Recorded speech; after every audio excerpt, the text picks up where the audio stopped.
स्वयंपाक करत आहे ना.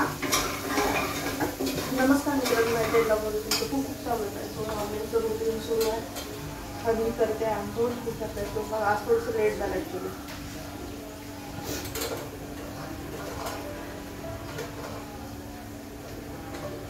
तो एका साईडला वरण ठेवली होती आणि एका साईडला भाजी टाकून देते कुकरचं.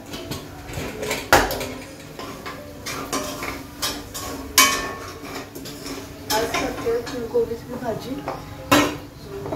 कचरावाला तर आता आलो 2 दिवसानंतर. कचरावाला डोकंच काम नाही करत. घरात कचरा साठलेलं असलं ना की एका लिमिट नंतर कचराच मागवत मध्ये.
गेलेली आहे स्कूलला. ॲक्च्युली कचरावाल्याचा आवाज येतो आहे बॅक साईडने.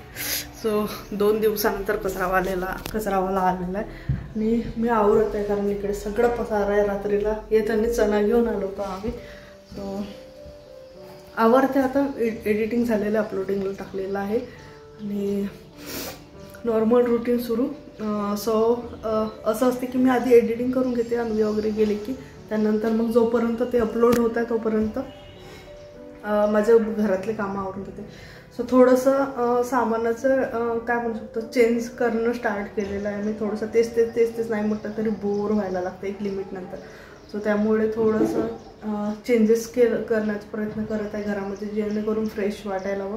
माहिती नाही खूप जास्त ना माझे बेबी हेअर्स हे खूप जास्त दिसतात. जेव्हा पण मी खूप स्ट्रेटनिंग करते ना, जसं आता प्रोग्राममध्ये कंटिन्युअसली स्ट्रेटनिंग झालेली आहे करून, हळदीमध्ये, त्यानंतर लग्नामध्ये, त्यानंतर एंगेजमेंटमध्ये, आपलं रिसेप्शनमध्ये. सो असं कंटिन्यू जर झालं तर माहिती नाही इथले बेबी हेअर्स खूप जास्त निघतात. सो ते सगळे निघत आहेत. एकतर का हेअर वॉश केली आणि दुसरी गोष्ट आता ब्लँकेटची गरज काही वाटत नाही. नागपूरला खूप उष्णता होत आहे. दुपारच्या वेळेला खूप जास्त गरमी असते. सो सगळे ब्लँकेट ठेवून देते. आतमध्ये पॅक करून ठेवलेलं आहे. त्यानंतर भरपूर बेड बाहेर होते. मागे एक्स्ट्रा काढले होते बेड आणि बॅग्स पण आहेत. सो ते पण आज संध्याकाळला वर शिफ्ट करून घेऊ कारण थोडीशी ती रूम मला खाली करायची आहे. चला बाकीचे जे आता काल काही कपडे वॉश करून घेतले होते ते प्रेससाठी सेपरेट करून घेते एका ठिकाणी. आणि चला भेटू मग अन्वी आल्यानंतर बघू काय ते.